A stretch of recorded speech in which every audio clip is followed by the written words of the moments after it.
"So do you live in Rio, or are you visiting?" I asked. "I'm visiting from Peru with my friends." "Nice, doing the tourist thing, seeing all the sights and getting drunk every night?" She laughed. "Yeah, and I see you're doing the same thing." "How about you? Do you live in Rio, or are you just visiting?" "Visiting." "From where?" she asked. "From the States," I answered. "So you're American?" "Yes, actually I'm Cuban-American." "You're Cuban?" Her eyes widened. "Yeah, I'm Cuban." Something about this girl was driving me crazy in a good way. She had the most amazing eyes. They were such a deep, dark black, magnetic, and drawing me in. She wore midnight in her hair that draped down the side of her face, framing it like a classic piece of art by a master of the Renaissance period, or something like that. "So are you enjoying yourself?" I asked as I reached for her hand. Without effort, she lightly grasped mine, rubbing her thumb against the top of my palm. "Yes, I am." "Tell me, do you dance?" "Yes, I do," I replied. Then she cupped my hand in between both of hers and smiled. "Tell me, do you dance salsa?" Still smiling. "I dance salsa." "Let's dance, come on. I've always wanted to dance salsa," she said, rising from her seat. "That's fine, but they're playing hip-hop. Who cares? They're all drunk anyway. To them, we're just dancing," she said, pulling me out to the dance floor like a dog on a leash. What else was I to do but be led away with my tongue scrubbing its taste buds across the floor? We made our way through the bar bums and the lost to the rear of the dance floor. We found a spot forgotten by the crowd. It was empty, and ours. I turned her towards me and offered my hand. She looked at me with those deep dark eyes and said, "Are you ready?" I was honest and said, "No."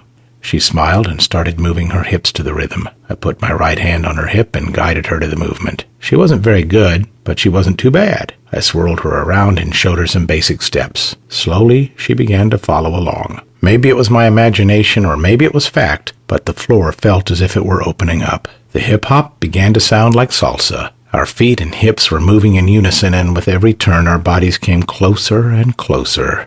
I could feel the warmth of her skin crawling onto mine. My hand that was riding her hip was now exploring the center of her spine. My fingers danced their own beat up and down her back, brushing slightly like feathers carried by the wind. Our eyes met and spoke their own language, closing the gap.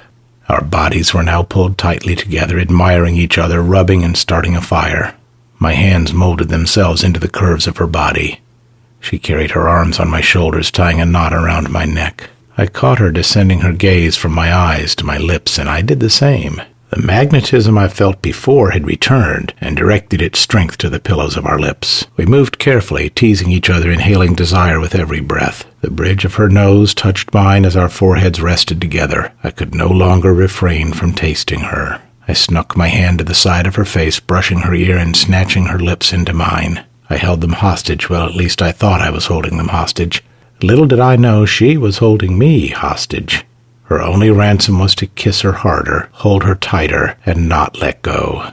We slipped apart, catching our breath. The bar had changed its energy into our world. I was having an out-of-body experience lit by neon and showered by exclamation marks.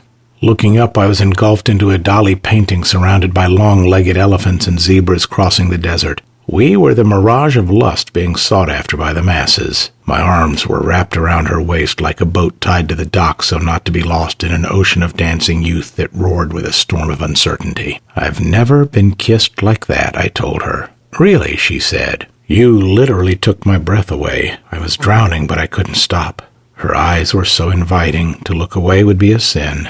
"Can I ask you a question?" she said. "Sure, what is it?" "Do you think I'm pretty?" "That's a strange question. Why would you ask that?" "I don't know. Maybe because all night I've been sitting at that table waiting for someone to ask me to dance. They kept asking my friends and passing me by." Her eyes became timid, hoping for an honest answer.